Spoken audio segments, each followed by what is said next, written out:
The newspaper SonntagsZeitung quoted ex-brigadier General Zaher al-Saket on Sunday as stating that 5 tons of isopropanol and 280 kilograms of diethylamine were, without a doubt, used in the production of chemical weapons.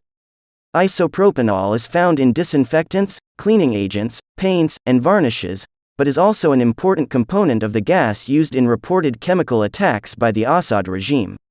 The shipment in question was first reported in 2018, when Swiss public broadcaster RTS revealed that the export was authorized in 2014, during a period when serious allegations of chemical warfare against Assad's army surfaced. At the time, the Swiss Economic Secretariat, SECO, the Swiss government, and the exporting company, a Basel-based subsidiary of German conglomerate Brenntag, all denied any wrongdoing.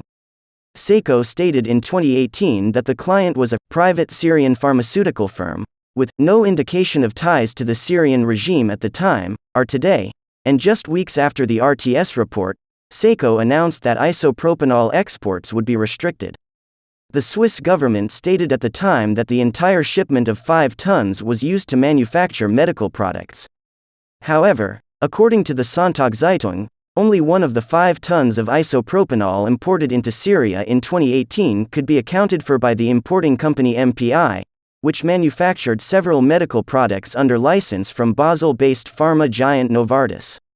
According to the newspaper, the claim that the chemical was used to manufacture a painkilling gel doesn't add up, because MPI lost its official license to manufacture the gel in late 2015.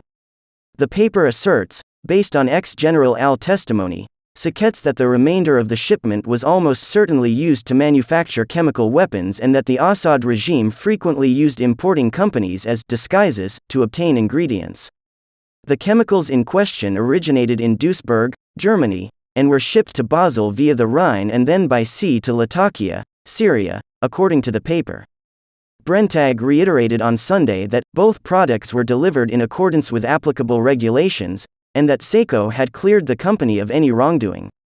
Zaher al-Saket worked for the Syrian military's chemical weapons program for nearly 2 decades before fleeing the country in 2013, according to the SonntagsZeitung.